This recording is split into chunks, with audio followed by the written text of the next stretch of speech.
Welcome back to another wonderful Saturday night for Candid Conversations with a Housewife. I am your favorite housewife, Miss Jenny. And once again, we have our good friend, a prototype dad. What's going on? Um, your screen is black. Are you seeing that? No, I'm. It looks clear to me.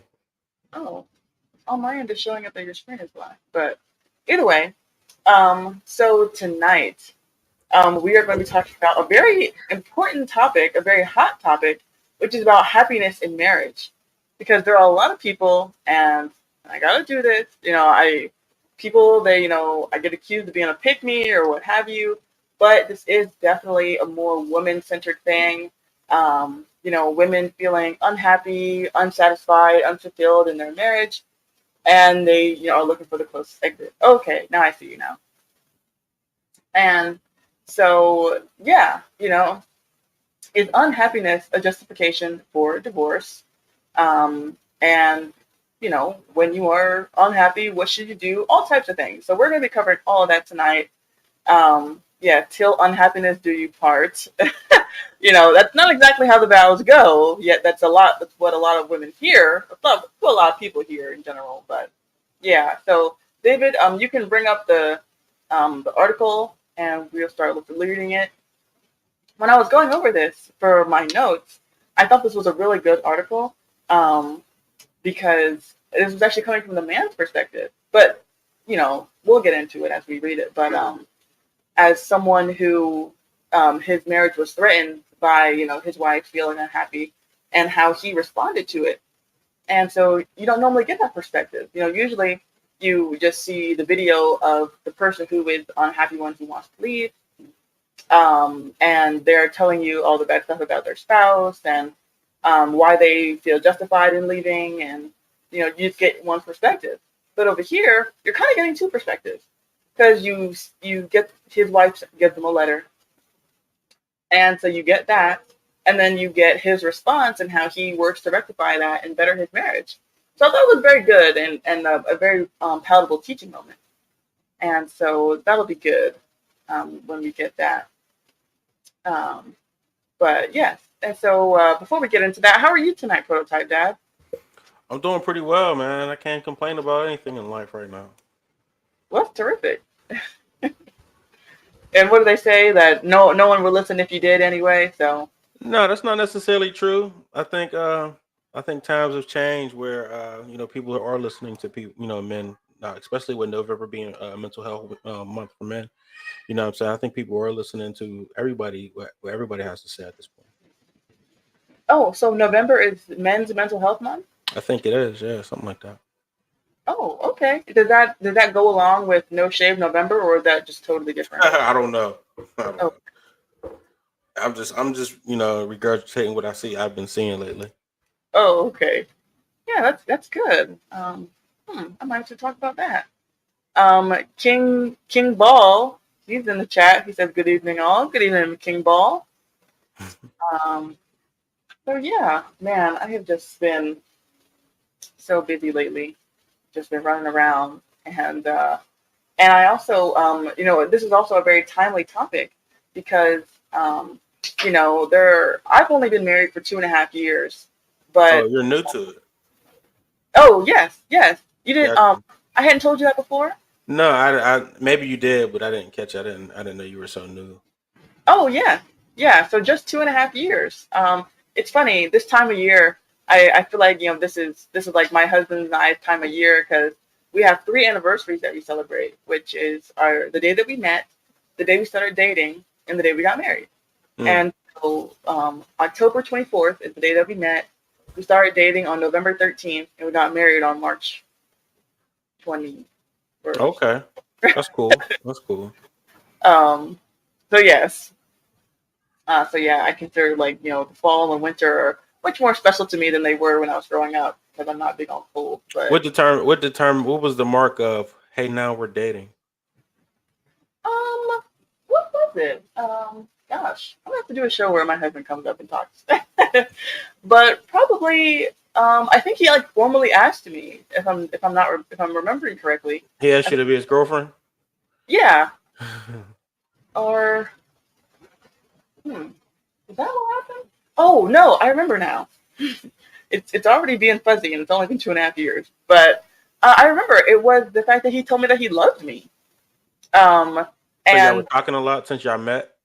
yeah, yeah, Okay. we had on the 24th, and we had gone on a couple dates, and we were talking all the time, and we were seeing each other all the time, and I was telling all my friends. I told my mom that I was really interested in this guy, and yeah, and he just told me he was like, I don't want to, it's so funny.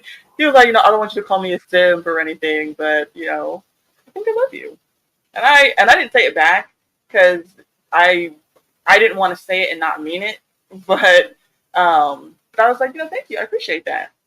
And so when I did say it, it meant a lot more to him because he knew that I meant it and he knew I was serious. I don't know how I feel about that. How did it go for you in your relationship? uh, I don't, man. I don't know. That was 14 years ago. I don't remember. Oh, 14. Yeah. Yeah, I know you don't remember. I could hardly remember. I don't remember, to be honest. Yeah, it was just on from the time we started talking, I guess. So you guys met in high school, I'm imagining? Or Nah, I'm old. Nah, nah, we actually met via Facebook. oh, And then nah, she I don't know, the story's blurred, but I say she jumped in my DMs and I responded to her, but she says I jumped in hers. I don't necessarily remember. But yeah, so we just was talking from there. Like we had a couple chats and then exchanged numbers and was just talking. And then it was long distance for a while, and then we started, connecting, in person, and the rest is history after that. oh wow. So you guys didn't know each other in real life. You just found each other online. Something like that is kind of like I think we had mutual friends. You know what I'm Okay. saying? Like mutual close friends. Like my best friend was, used to date her sister, and her best friend was one of my friends in college, and it was just one of those things where I thought I already knew her, and that's why she like friend request me. But if you ask her, she said I friend requested her, but I say she friend requested me. So, Yeah, who knows anymore? so yeah, it's All been on right. ever since. And I mean, the ironic thing is she bypassed a lot of red flags on me. So people be talking about red flags all the time, and it worked out for her by bypassing them. So Right. And that's so funny that you say that because I was thinking about doing that as a topic one day. As these people, they come up with all these elaborate lists of all these things that are deal breakers and red flags and things that they won't tolerate and things they don't like and different icks or whatever. And it's like, at the end of the day, you could find someone who checks all your boxes, but what if they later develop one of those things down the road? Then are you just going to leave them because now they've developed a habit you don't like, or they yeah, start something that you didn't maybe you never thought of before, or what have you? the So ironic thing is, we've been married for going on 10 years, and she's just now getting to the point where we're checking each other's all each other's boxes. Like up until we got married, maybe even 5 years in, there was only some of the boxes being checked. We didn't actually, more boxes got checked as time went on. You know what I'm saying? So I think that's a setup for failure too. yeah, yeah, and that's true. And that's a good point. Is that when you, I mean, when you're before you get married, like on your wedding day, you're only ever gonna know so much about someone. You're gonna learn more about them as you get to know them as you're married. That's just the way it's gonna be. Like you think like, oh, we've been dating for 5, 10 years, and I know everything about them, so now I feel comfortable in going to marriage. And then you're still gonna find new stuff out about them. So, you know, it's like just find someone that you have like the same kind of core values and core beliefs with, and just roll with the punches because life is gonna definitely throw them at you. So we have We have me have donut in the chat. Says yo BMU and panel and chat. Hello, good to have you. Um,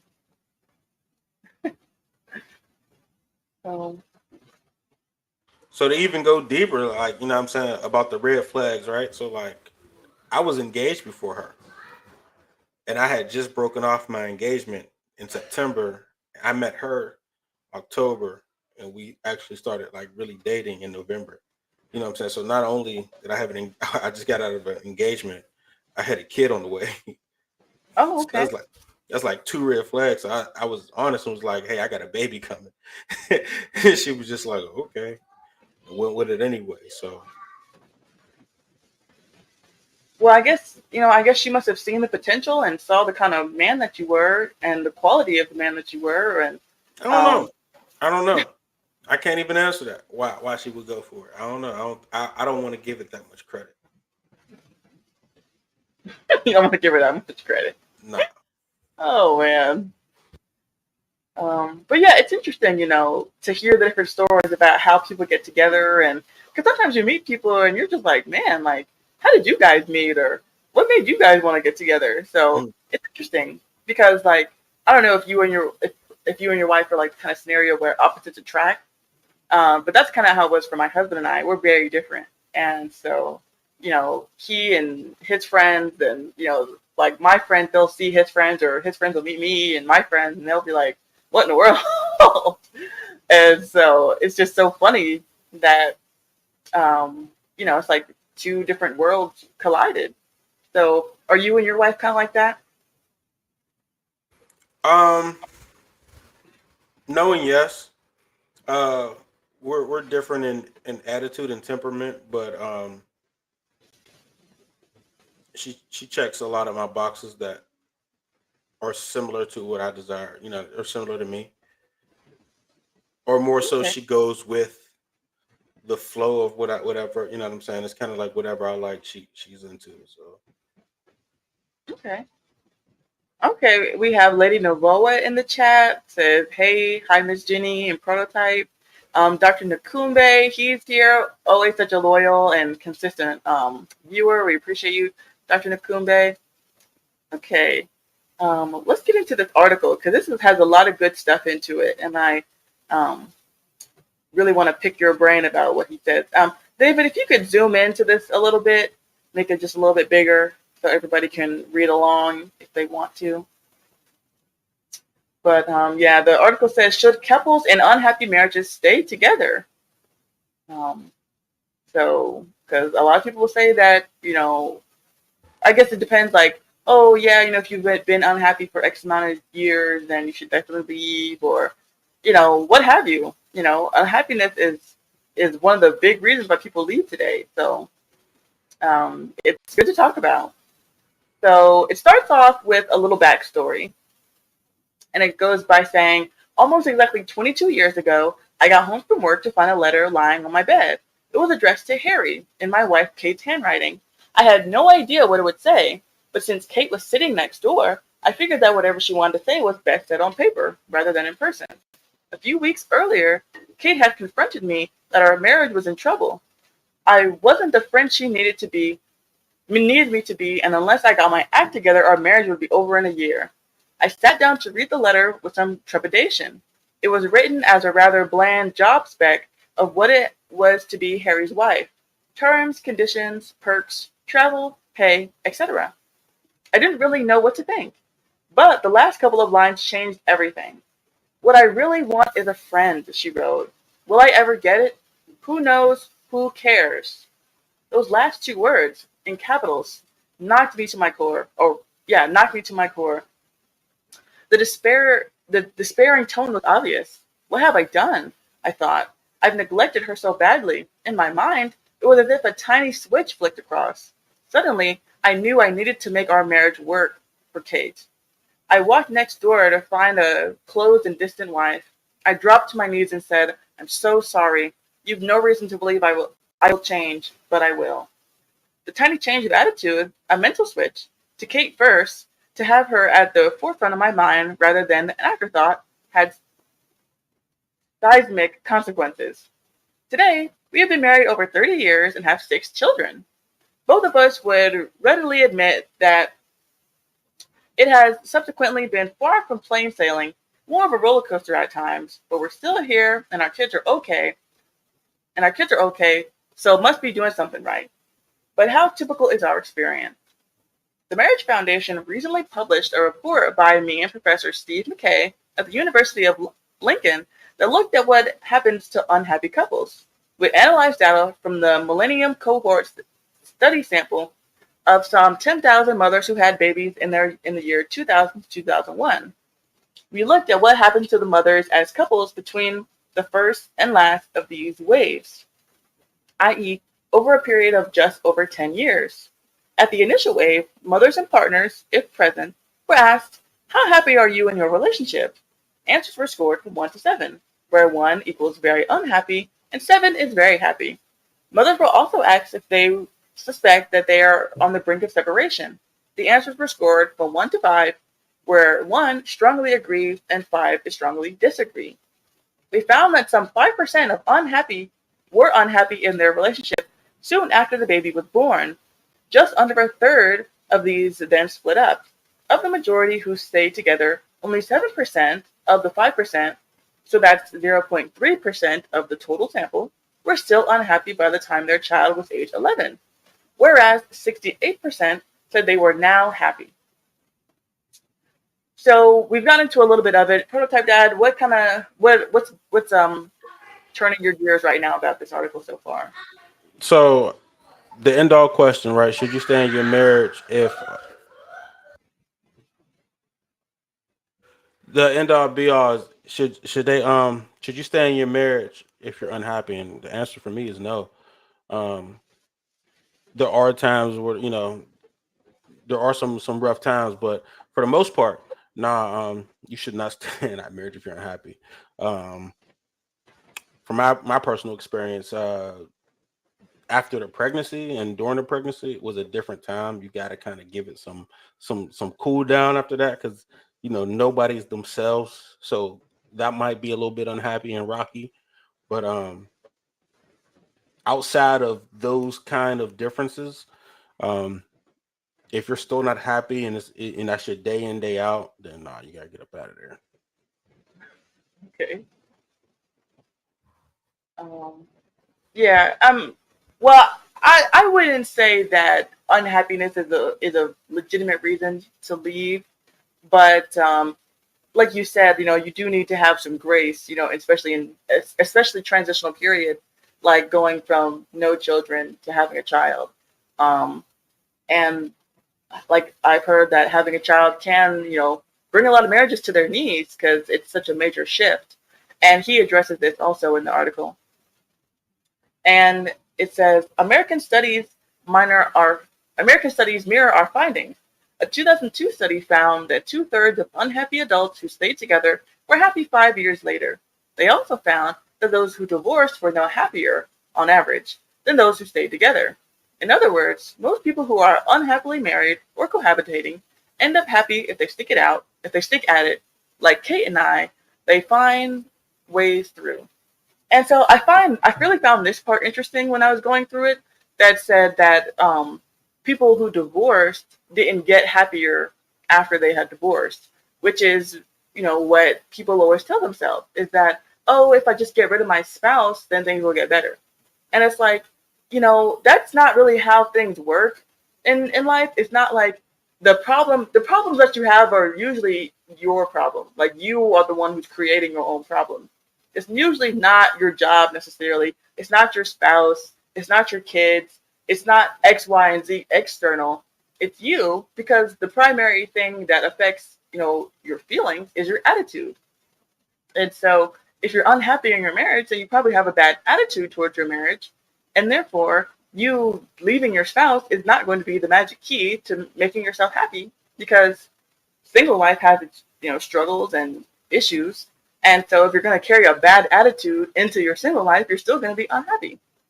So Um, it depends, right? So I look at men as companies, right? So if if I'm a company and I have bad employees in my company and my company's tanking, right? And I could do a better job running a company by myself, then that makes me happier. That'll make that person happier if they could run their ship better if they're alone.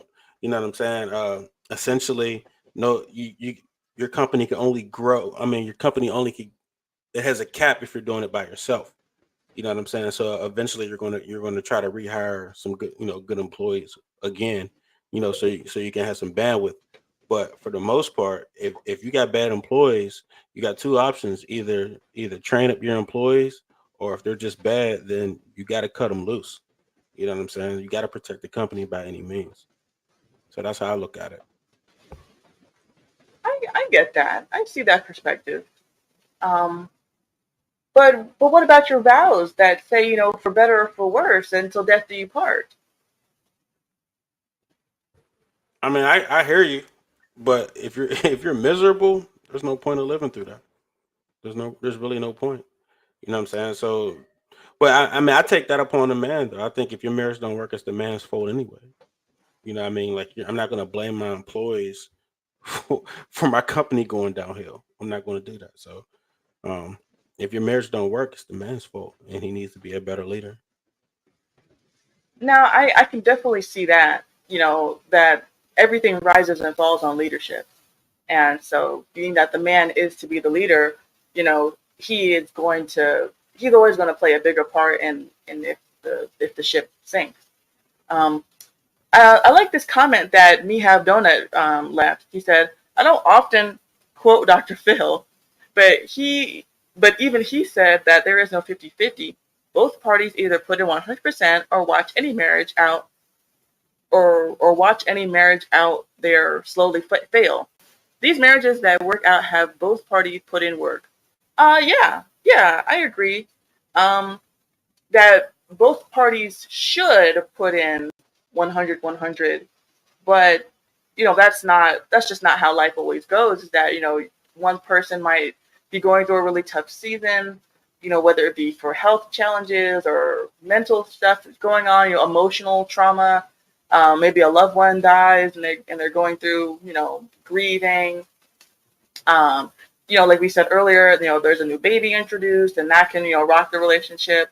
Or there's financial troubles, or a lot of things can happen to where one party is not pulling as much of their weight as they should, but the other one is supposed to be there to pick them up and help them keep going. Um, so further on, it says our study shows that unhappiness is thankfully much rarer than people imagine. It affects just 1 in 20 parents with newborns. Unhappiness is usually temporary. Staying unhappy is incredibly rare. Just 1 in every 400 parents in the entire study was unhappy at both time points soon after their child was born, and then again when the child was 11.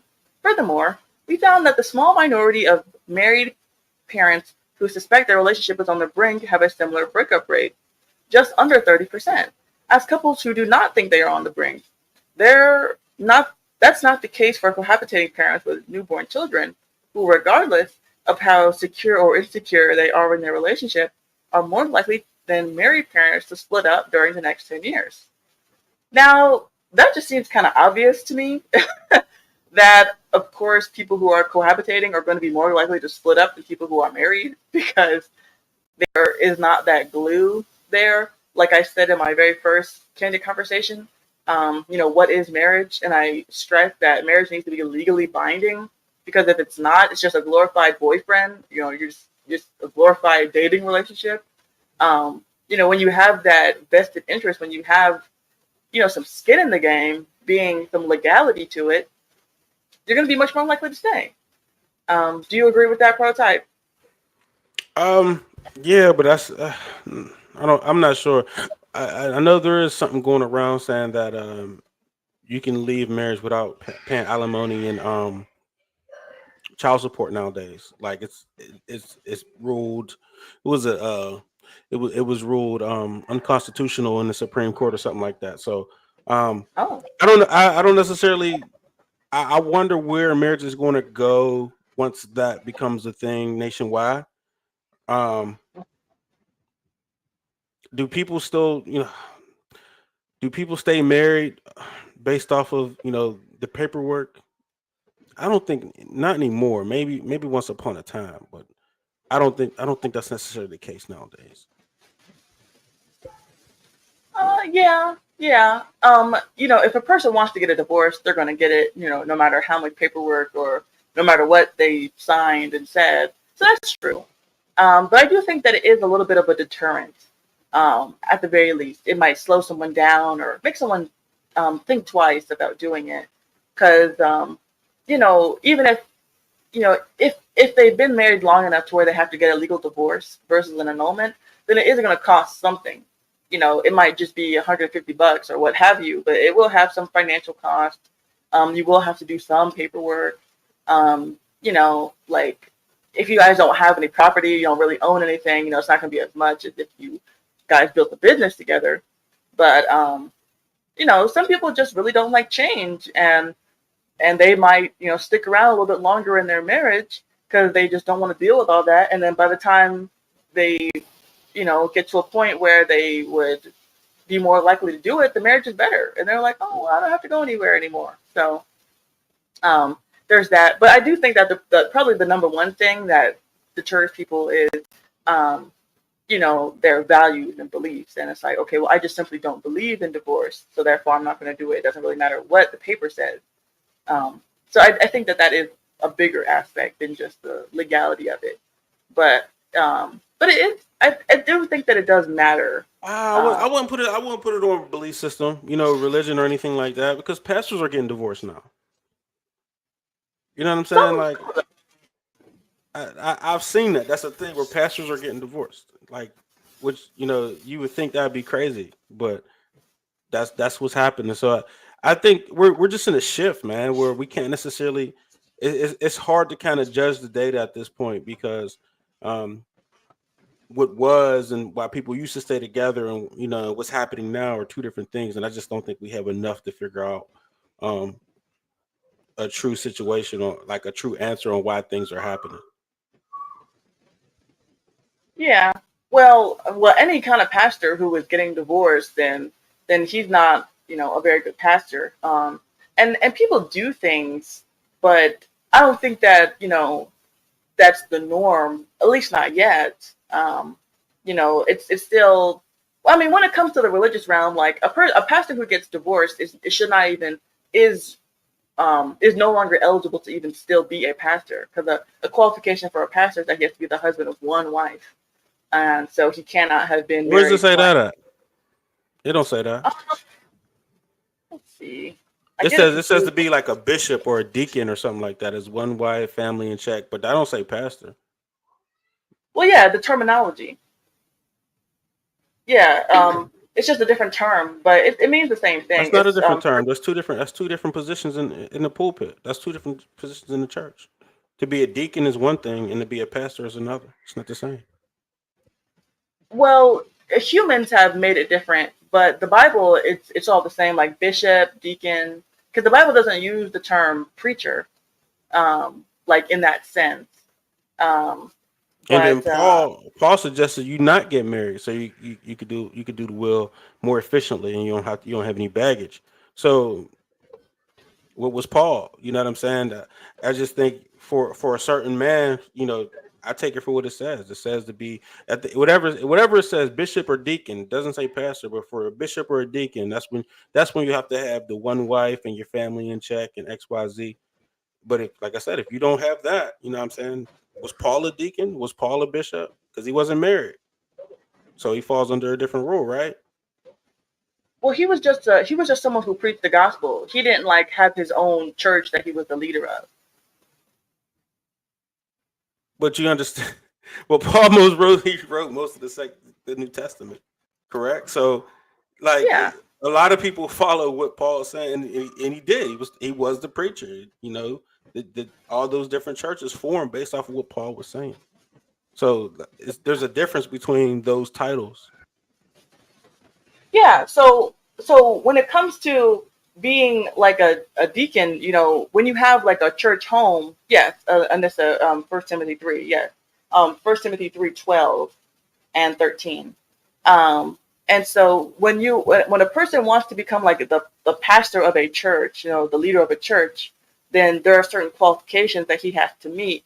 And if he doesn't meet them, then he's not eligible. Just like that's why a woman should never be a pastor of a church because she's not eligible. Because that's just not a position that's open to a woman. And so if a man's not married, if he doesn't have children, then that position is also off limits for him as well.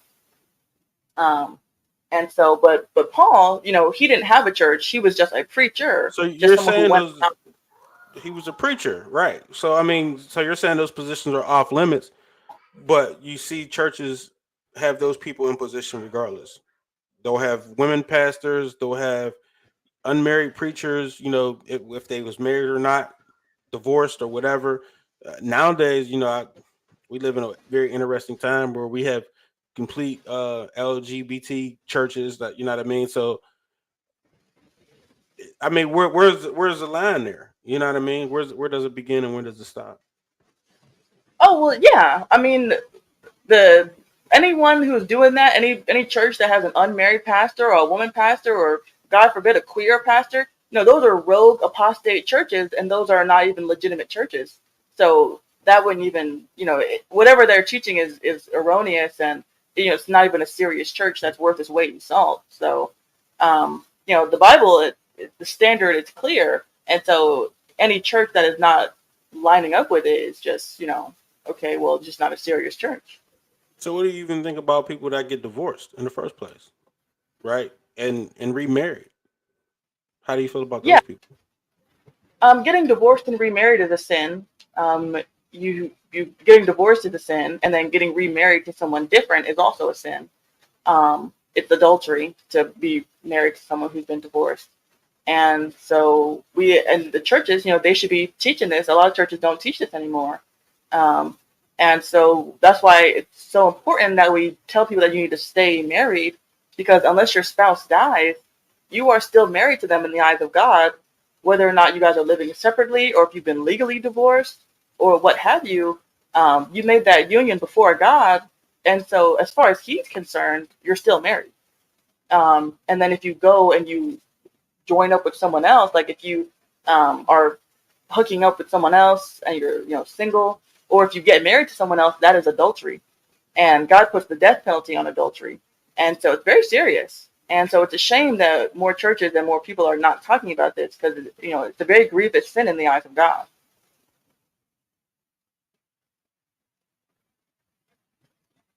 I'm not disagreeing with that. I kind of disagree with Anissa here. Maybe she's putting her own feelings on it, but it doesn't say that anywhere. So Let me see here. where I'm she not looking at. says there's no greater standard for a deacon than a preacher, because Paul's not following any of these rules. So I just don't understand how it applies. Oh yeah. Well, so like anybody can just preach the gospel. So there's no real qualifications except just to be saved.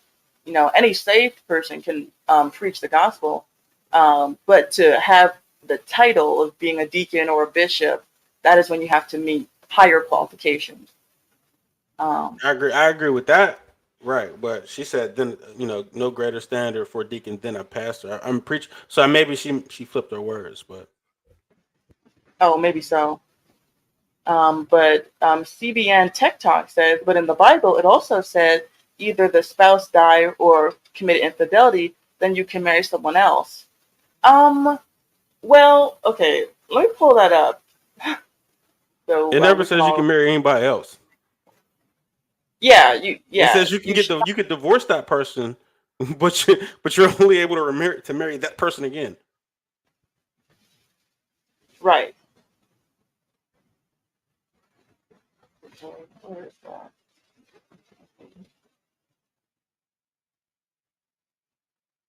Okay, I feel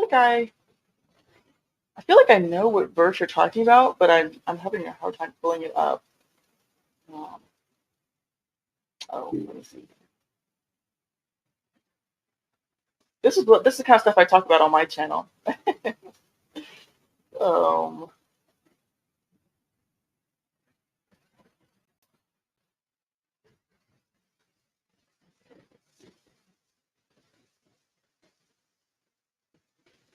Okay, yes, it's Matthew 5:32. And it says, "But I say unto you that whosoever shall put away his wife, saving the cause for fornication, causeth her to commit adultery, and whosoever shall marry her that is divorced, committeth adultery."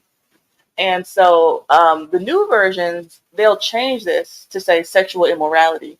And so saying that if your spouse commits sexual immorality, then that's grounds for divorce. But it's not just sexual immorality, it's fornication. And so fornication is when two people who are not married have sex with each other. And so what it's basically saying is that if you marry a person and they claim that they were a virgin and you find out that they weren't, then you can basically annul your marriage. But if your spouse cheats, that is not grounds for divorce, because cheating is not fornication. That's adultery, which is an entirely different sin. So, yeah.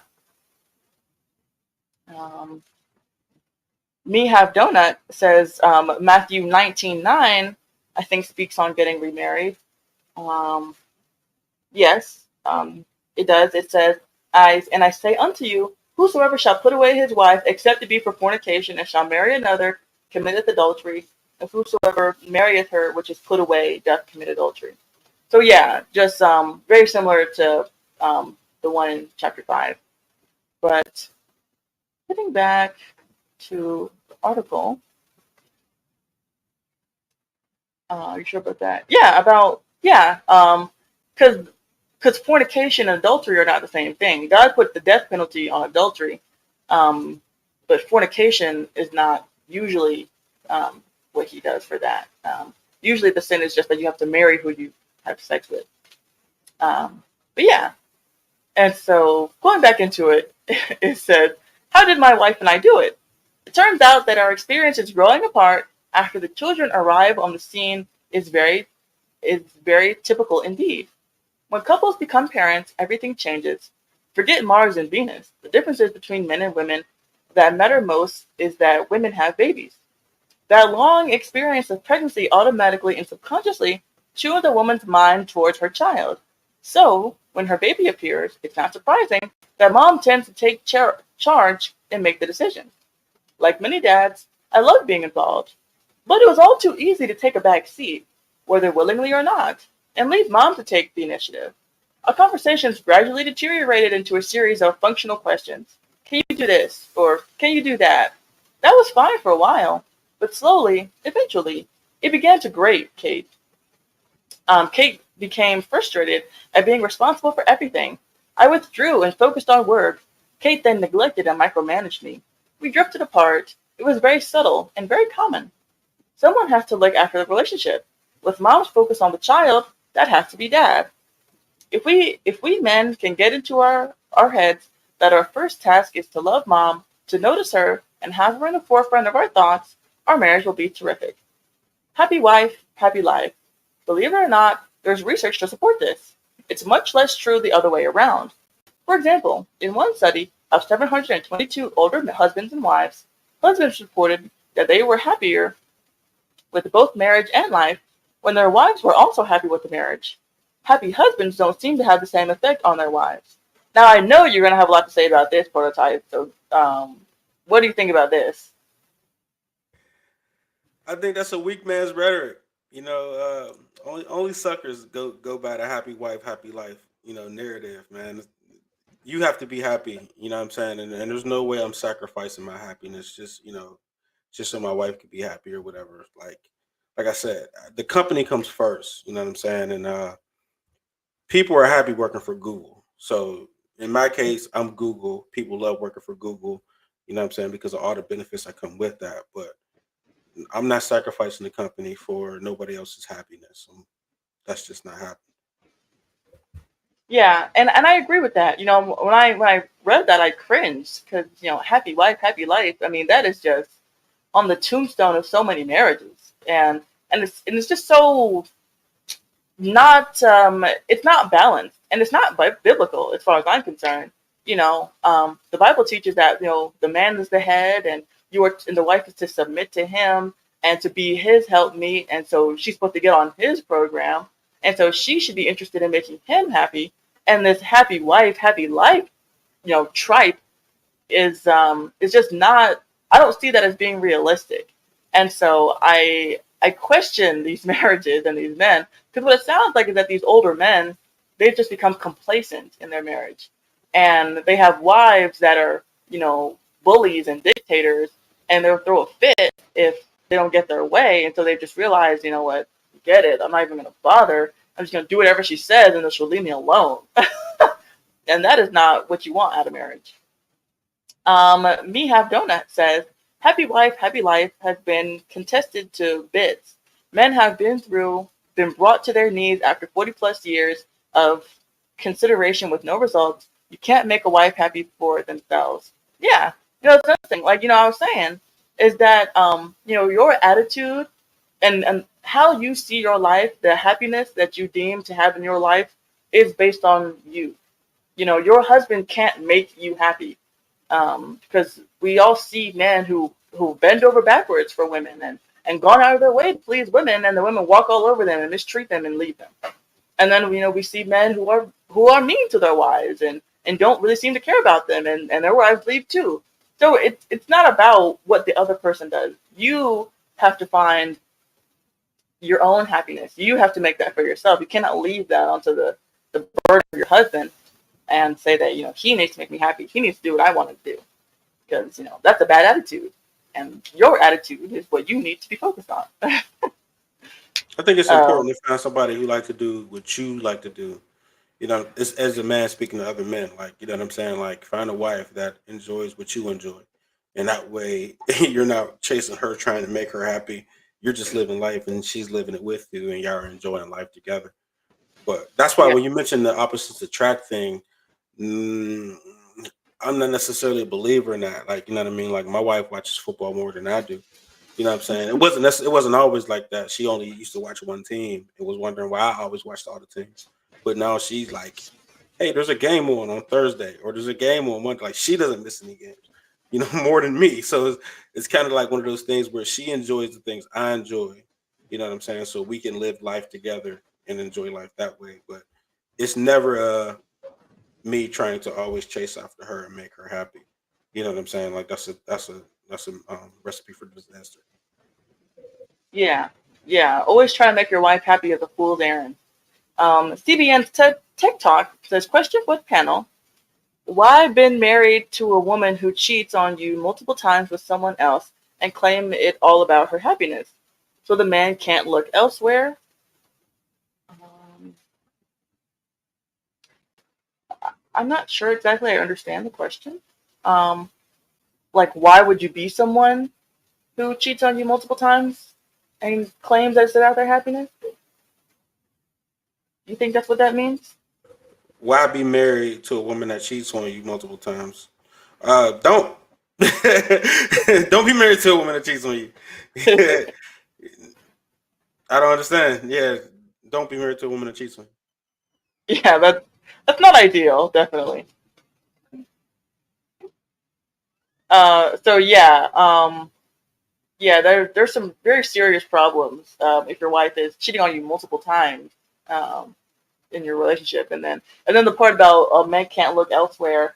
Um, I mean, two wrongs don't make a right. So you're not gonna, if you're interested in salvaging your marriage, then you're not gonna do it by you cheating as well. So yeah, but so moving forward, it says, "Is this putting an unfair burden on men? Doesn't it take two to tango? Not at all. It's a tiny shift in thinking that recognizes human nature. When a woman becomes child oriented, dad needs to become mom oriented. Somebody needs to take responsibility for the relationship. Remember that it is not about who does what role. Couples can take on whatever role they like." And so this made me think about, how I've heard this before, is that you'll see women who, they're married, and or not women who are married, but like women who have kids, and then they meet a guy, and the guy is gonna start playing the stepdad role, and the stepdad is making rules for the kids, and he's disciplining the kids how he sees fit, and then the mom has an issue with it, and she's like, "I'm never gonna put you before my kids," and it's like, that's the wrong attitude. Your husband should come before the children. That is the proper order of a home. is that the spouses look after each other first, and then they concern themselves with the children. Because the children are eventually not going to be children anymore. They're eventually going to grow up and go out and become their own families and their own spouses. And then you will be left with that same spouse that you had. And so you cannot just neglect your marriage and put your marriage on the back burner for 18 or 20 or 30 years while you're raising these kids, and then just think that you're going to pick up where you left off when the dust settles. So your spouse needs to come first, and it's not good enough to say, well, oh, we have a baby now, so I need to focus on the baby. I need to put the baby first. No, you still need to put your husband first. That's how you keep your marriage together, and that's how you make sure that your kid doesn't end up spending the holidays and weekends at the dad's house, and that you're divorced. So it says, so how do you turn around an unhappy marriage? Step one is have hope. When you're in a bad place, you can't imagine ever getting out. But remember, you felt the same in reverse when you were in love. You couldn't imagine that things could ever go bad, yet they did. Unhappiness is rarely permanent. Your marriage can and will get better. So do you agree with that idea, prototype? Um, like I said earlier, if you're unhappy in your marriage, it's the man's fault. I don't necessarily understand women being happy or unhappy or whatever. Um, I know as long as you're admirable to them, they're happy. So, um, if your marriage is to turn around, then the man need to do some things to put things in the right order as far as their leadership. You know what I mean? Maybe it's conversations they need to have with their spouse. Um, maybe it's some guidance that they need to share. Maybe they need to just turn some things around, whatever. But um, all things is left to the man when it comes to how this product is developed and how it ends. Right, right. I totally agree. Step two is seek wise friends. Wise friends won't take sides and say, I never liked him or her anyway. They'll want you to succeed. Without wise friends to support and guide us as a couple, I doubt we would have ever made it. Ask an older couple what they think. They will almost certainly tell you that they've been through the same thing. But yeah, I can definitely attest to that because um, I was once upon a time the friend that was wise and helped my friend's marriage. I think I've told the story before, maybe not here, but I'm sure I've told this story before. That I had a friend. She and I are no longer friends, but when we were friends, she was married before me, and her husband cheated on her, and she was really distraught, and she didn't know what to do, and she felt like she should leave him because she felt like she didn't want to be like a doormat or let him take advantage of her, but she really didn't want to leave him. And so she sought counsel from me and a mutual friend, and the mutual friend told her that she should leave him. Told him that he was going to probably do it again and all this stuff. And I told her, I was like, I don't think that you should leave him. You clearly don't want to. So you believe that he can change, and you shouldn't just break up your marriage. There are millions of people, throughout time and all over the world who have dealt with cheating and gotten past it, and their marriage lived to see the light of day. And you could do it too. I believe in you. You're strong enough. And even though she and I don't talk anymore, I have gone on her Instagram, and they are happily still married. And so I think that's great. I'm very happy for her. And so I think that this is so vitally important that you have good, sensible people in your corner helping you through tough times, because they will come. And you don't need to just have people in your ear telling you to throw away, your covenant and your vows and your time and your energy. So yeah, what do you have to say about that, prototype? No, I agree. No, I agree. You didn't say anything out of order there. It's nothing to really add to. Okay. And the last step is be kind. Kindness is an especially attractive quality. We men need um, be to be particularly careful to be kind. Husbands, love your wives, and they will love you right back in that order. Then and only then will you get all you ever wanted. Me have donut says, yeah, the Bible basically says any marriage where the spouse commits infidelity is null and void right then and there. Uh, Not infidelity, fornication. Infidelity would be cheating. But thank you for your comment. And then the article ends by saying, "Trust me, I've done it. Now it's your turn."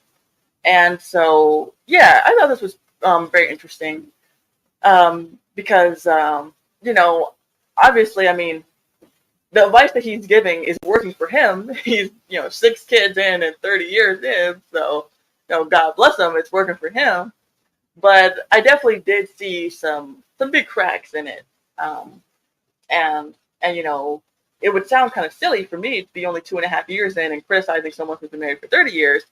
But that's why I got a prototype here to back me up and say that, yeah, some of this advice is a little squirrely. And so he's been married a little bit longer than me, so he can say so. It sounds like a white guy wrote this. Oh, don't bring race into it, I prototype. mean, that's what it sounds like. I think a white guy definitely wrote this. But definitely be kind. You know what I mean. But you still have to lay the hammer when you have to. You know what I'm saying. So um, be a good company. You know what I mean. My wife has great benefits in being married to me, Hmm. but at the same time, there's rules, guidelines, and whatever. So Yes, yes, and that's a good point.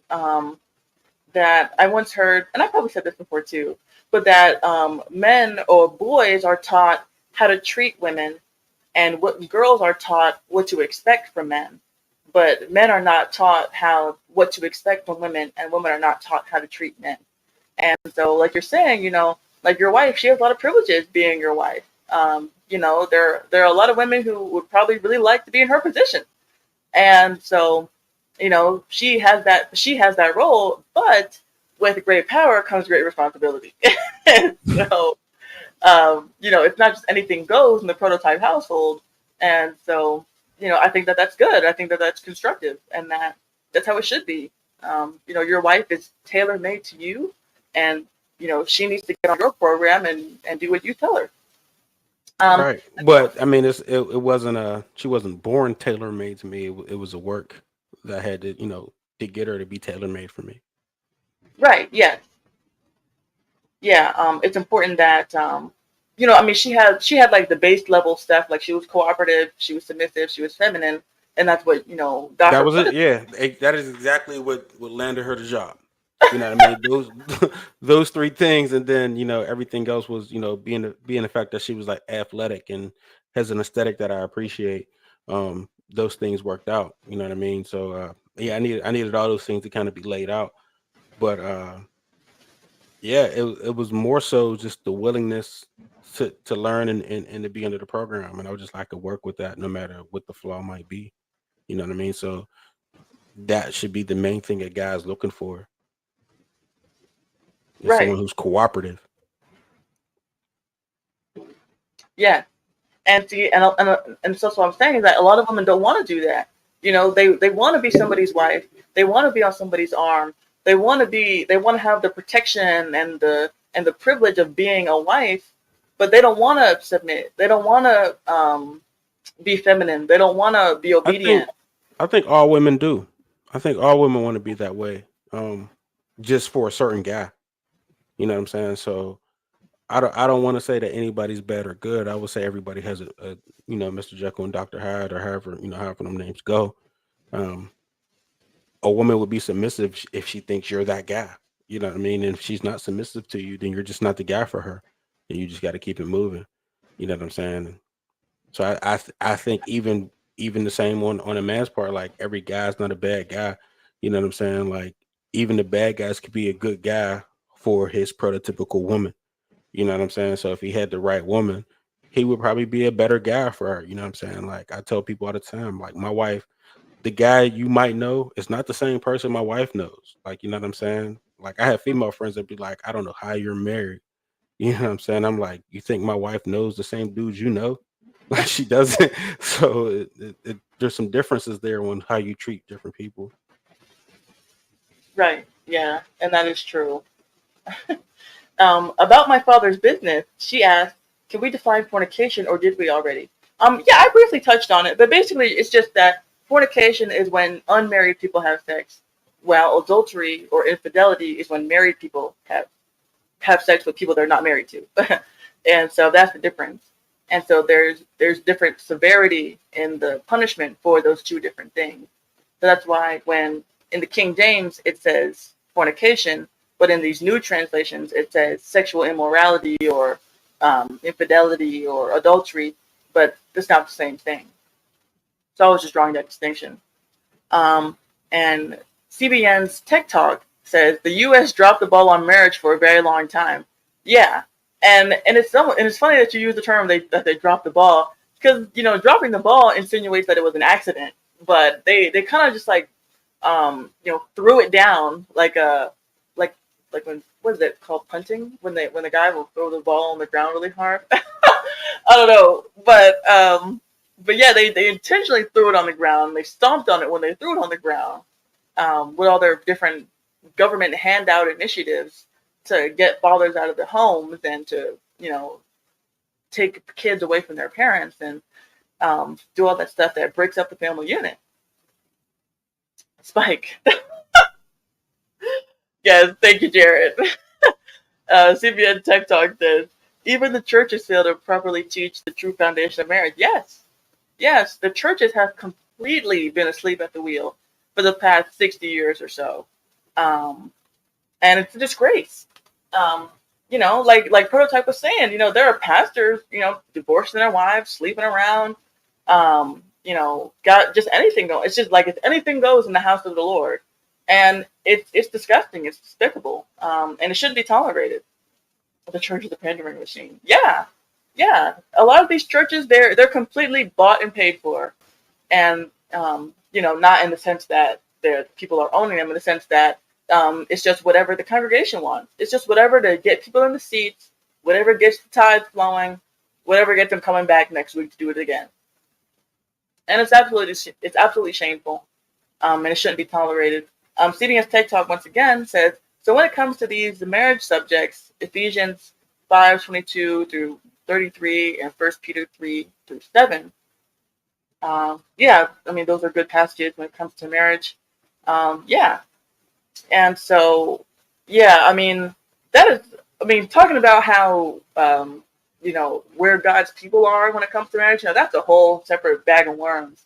Because when it comes to divorce and cheating and single parenthood, God's people are really not holding the standard or keeping the standard like they should be. We have a lot of the same rates as the world does, very similar rates. Um, prosperity prison. Yeah, that's all they care about. And so yeah, the church, they're not. It's not the difference that it should be. Like what the secular world has a 50% rate, I guess, of divorce. The Christian world should be like 1 or 2% at the very most. For very extreme cases, and it's not. And so I'm gonna do my part at least. I'm gonna stay married, dadgummit. And I'm gonna tell other people that they should stay married. And so that's all I can do at the end of the day. So, do you have any final thoughts about the article or about anything, any of the comments that we read, Prototype? No. I mean, like I said, it was. I think the article was kind of fluffy. You know what I'm saying? Especially when you mentioned the happy wife, happy life thing. That's just a thing, man, that we need to debunk and get rid of. We actually had a show. Our last show was about that. Over our Prototype Kingdom. So it's just not. You have to be happy as well. You know what I mean? And I don't advise anybody to stay in an unhappy situation. Um, if you're sticking to it, then you need to take charge and understand how to get it up out of there. You know what I mean? So, and that's on the man to do. You know what I mean? I don't necessarily believe it's on the woman to do. It's on him to create a better environment so that woman, you know, your workers can be more, happier. So incentivize however you can, to get better behavior. But Yeah, yeah, and I'm pretty sure the guy. I don't know if he was white or not, but I know that he's I over do. in the United Kingdom. Would you say he's over what? He's over in the United Kingdom, so Oh he's well, his perspective is way different than yeah, his he's of not ours. there at the very least. Yeah. Um, So over here, that's been tried, and that is proven to not be a successful method. Um, and even I as a woman can see that. Happy wife, happy life. I mean, why wouldn't you want to um, happy spouse, happy house, happy spouse? Yeah, that's a much better saying. Why wouldn't you want to make an effort to make your husband happy? This marriage is equally as a part of him as it is you. So to just be so self-centered and focus on what you want and the things that you're trying to get out of it, that's already destined to fail. That does not sound like a recipe for success. Ice cream doesn't make anybody better. Ooh, especially if you're black and lactose intolerant, boy. Bring a lot of ice cream to the bedroom. What in the world? Uh, but yeah, so it was very interesting. It had a lot of interesting things to say in regards to marriage. Like I do think that it was very interesting to me the fact that they said that being unhappy in your marriage is very rare, and it is something that you will probably grow out of as the times change. And I think that because we can get unhappy when things are different. I think that's also another thing too, is that we get used to what we're doing in our marriage, and we get used to how things are, and then there's a change. There's a shift in the marriage, and then we're like, oh, I don't like that, or I'm unhappy now, and then you get used to that new way of life, and then you're like, oh yeah, everything's fine. So I think that's also another part of it too. I think Um, it takes work. Like, you know what I mean? My wife becomes more my wife by the day. You know what I mean? So every day it gets better. And you know, the way I've always seen her, like, you think like, oh, I'm married now and everything's supposed to be peaches and cream, and it's not like that.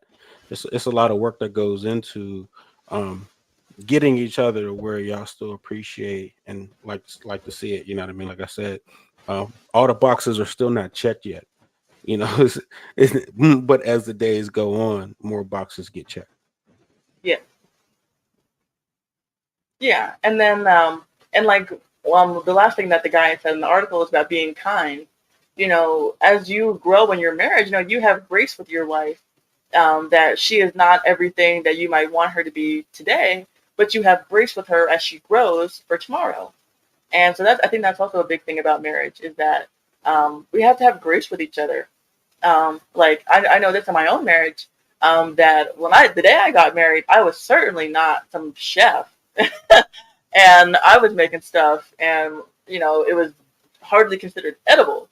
And my husband, he didn't always care for the things that I made, but but he had grace with me, and he ate it. God bless him. And so, but today, 2.5 years later, I'm much better. I like to say, and he would say so too. I've been making things. I get into like this thing where I'll try something new and I have to make it like 4 or 5 times like in a row. So like we'll have like macaroni for like every day for a month or something as I'm working on learning how to do it, or we'll have something like over and over again. And then I figure like how I make it and figure out how we like it, and then it's good. So that's my new strategy that I've been doing. But yeah, you gotta have grace with your spouse as they grow, and they're not perfect. So you gotta be kind and you gotta be understanding. But Uh, they gotta had a groundwork. Like one big thing I knew my wife did that made me really open my eyes to her is, I know when we first started dating, uh, I told her she was telling me how good of a pork chop she makes, and okay. I don't eat pork. You know what I Oh, mean? So like as we like started hanging out, somebody asked her, like, I think we was at a cookout or something. Somebody asked her like, "Hey, do you eat ribs or anything?" She was like, "No, I don't eat pork." And that's without me telling or saying, putting that demand on her, but it's kind of like, hmm, like she, she just gave that up. Like, you know what I mean? When our first conversation, it was like, oh, I make a mean pork chop. Like, you know what I mean? So it was kind of one of those things that you got to kind of uh, pay attention to when picking someone who can probably go the distance with you. yeah, yes, yeah. As soon as you heard that, I'm sure you were like, "Oh, that's a green flag." You're like, "Oh, there's something to this woman. I can keep her around." But all right. So, Prototype, where can people find you? What days are you doing your streams? What days are you uploading? How can We're people get more? normally Prototype Kingdom podcast, man. We're normally doing our thing Tuesday nights at 9 Eastern time, or Wednesdays. We had the ladies up. You can find me on Humble Dad on Mondays with my man Lost in Translation. You know, me and him hang out a few times. Uh, we're on Instagram. We're on TikTok. We're on Facebook, man. Follow us everywhere, man, and tap in, tune in, turn on your likes. Come join the page. You know, show some love. Yes. Now, you said Wednesday night at 9, but what time on Monday night? Oh, I think 10 o'clock Eastern time. I know some of you guys are Central time, but Okay. So, yeah, everybody plug that in. Wednesdays at 9, Mondays at 10. Get you some more Prototype dad in your life. Get some more of this good content. Tuesdays at 9. Check us. Check out the feed on TikTok. Check out. Just check us out. We everywhere. All right. And so you guys know that you can find me here every Saturday night around 9 o'clock.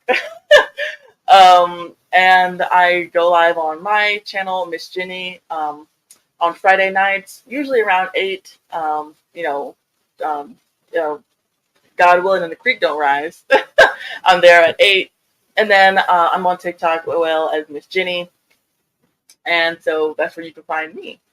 But thank you once again, Black Man Unfiltered, for allowing us to be on your platform, allowing us to speak freely.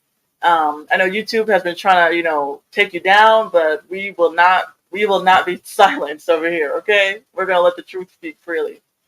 But I hope that all of you have a great night. Thank you, Me Have Donut, Lost in Translation, um, CBN Tech Talk. Thank you, King Ball. Thank you, Lady Novoa, about my father's business. All of you for tuning in and commenting. Be sure to like, and be sure to also leave a comment after the stream ends, so you can leave it in like when it's in its regular video format, because that also helps boost the videos up. So be sure to do that, and I look forward to talking to you guys again next week with another great topic. And have a blessed Saturday night, and be sure to get to church tomorrow morning. All right, y'all.